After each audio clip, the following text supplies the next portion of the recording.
It's been a while since we've done any videos on the YouTube, and just let you know everything's okay. We're moving forward and we have lots to share with you, so there'll be a number of videos that will be uploaded shortly.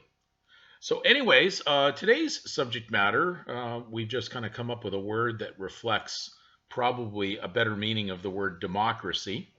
Democracy, Samuel Johnson's Dictionary of 1755 defines it as one of three forms of government, that in which the sovereign power is neither lodged in one man nor in the nobles, but in the collective body of the people. Now that's quite interesting, because when you look at the historical record of governments and you look at monarchies, and people wanted to have monarchies, as did the nation of Israel. They said that they wanted a king like the Gentile nations, so they appointed a king. And of course, they were warned through Samuel, who told them what they'd experienced by asking to have someone replace the authority of God. And therefore, they put their trust in nobles and men, which led to, of course, all the things that were prophesied in the book of Samuel that would happen to them. They would lose their land, they'd lose their children to wars, and so on and so on and so on.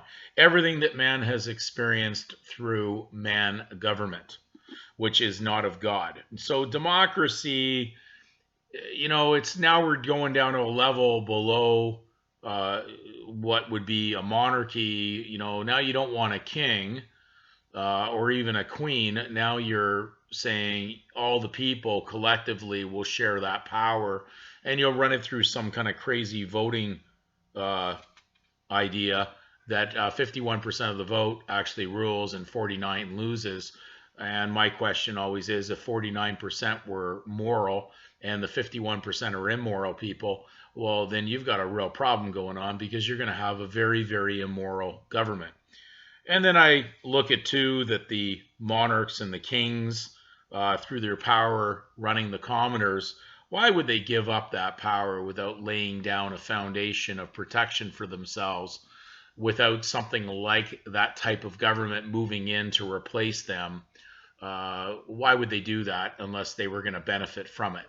So I would have to, think that generally they would just pass on any debt or encumbrance they had onto the legal dummies who wanted to take it over by running a new form of treason against God and government.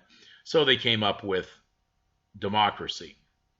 If you go below democracy in definition in Samuel Johnson's Dictionary of 1755, you will run down into the word demonocracy, which is really not far off of democracy, and just by a letter. And it says, so it is defined as the power of the devil. Well, the whole world is lying in the power of the wicked one, according to the Bible. So therefore, all these legal governments that are not basically there as a theocracy or God rule from the supreme source of life, they're nothing more than a really bad ruling of people who actually are controlled by the devil. So I thought, well, let's come up with a new name for democracy. We'll call it Dumbmockracy, and that's spelled D-U-M-B-M-O-C. You can put the K in there if you'd like. R-A-C-Y. It works either way, with or without the K. It's a collective group of people holding legal title for another.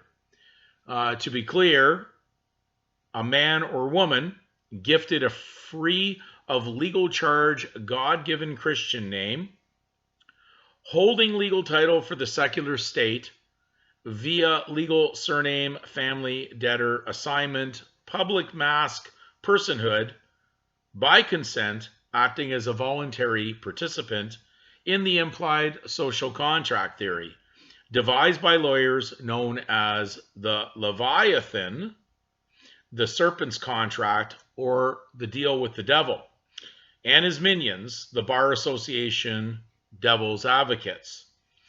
If you're using the birth certificate that is primarily used through democracies, And you are therefore playing the legal person, and you are an active member of democracy, playing the economic monopoly game of legal personhood.